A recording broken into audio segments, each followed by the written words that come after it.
জানুয়ারি থেকে আমাদের বিএনপির চেয়ারম্যান জনাব তারেক রহমান সাহেব সিলেটে হযরত শাহজালাল সাহেব এবং শাহপরান সাহেবের মাজার জিয়ারত করে ত্রয়োদশ জাতীয় সংসদ নির্বাচনের আনুষ্ঠানিক নির্বাচনের প্রচার কাজ শুরু করবে।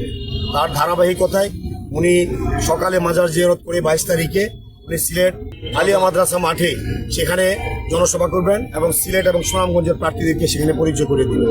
পরবর্তীতে তিনি মৌলভীবাজারের শেরপুরে এখানে একটি জনসভা করবেন, সেখানে মৌলভীবাজার জেলার সকল প্রার্থীদেরকে পরিচয় করে পরবর্তীতে হবিগঞ্জের শায়েস্তাগঞ্জে আরেকটি জনসভা করবেন, সেখানেও হবিগঞ্জের প্রার্থীদেরকে পরিচয় করে দিবেন। তারপরে উনি ব্রাহ্মণবাড়িয়া আসবেন, ব্রাহ্মণবাড়িয়ার কোটাপাড়া মাঠে ব্রাহ্মণবাড়িয়ার সকল প্রার্থীদের পরিচয় করে দিবেন এবং সেখানে জনসভা হবে, সেখানে বক্তব্য রাখবেন। তারপর উনি ভৈরব আসবেন, কিশোরগঞ্জ জেলার আমাদের জাতীয়তাবাদী দলের যে 6 জন প্রার্থী আছে তাদেরকে উনি এই জনসভায় পরিচয় করে দিবেন। এখানে দেশ এবং জাতির জন্য, কিশোরগঞ্জবাসীর জন্য গুরুত্বপূর্ণ বক্তব্য রাখবেন।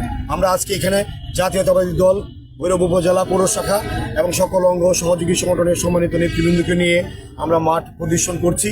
আমরা দেখছি আগামী দিনে এই বিশাল জনসভাকে জনসমুদ্রে রূপান্তরিত করার জন্য কি কি প্রয়োজনীয় পদক্ষেপ নেওয়া দরকার, কি কি ব্যবস্থাপনা করা দরকার, স্টেজ সহ সার্বিক বিষয়গুলো আমরা লক্ষ্য করছি। এখান থেকে আমাদের চেয়ারম্যান স্যারের সামনে যে নির্বাচনী প্রচারণা শুরু হবে, সম্ভাব্য ভেন্যু পরিদর্শনে আমরা এসেছি। এখানকার এই ভৈরবের এই ভেন্যুর এখান থেকে আয়োজক আছেন আমাদের ময়মনসিংহ বিভাগের, যে এখান থেকে বিভাগীয় সম্পাদক আছেন আলম ভাই।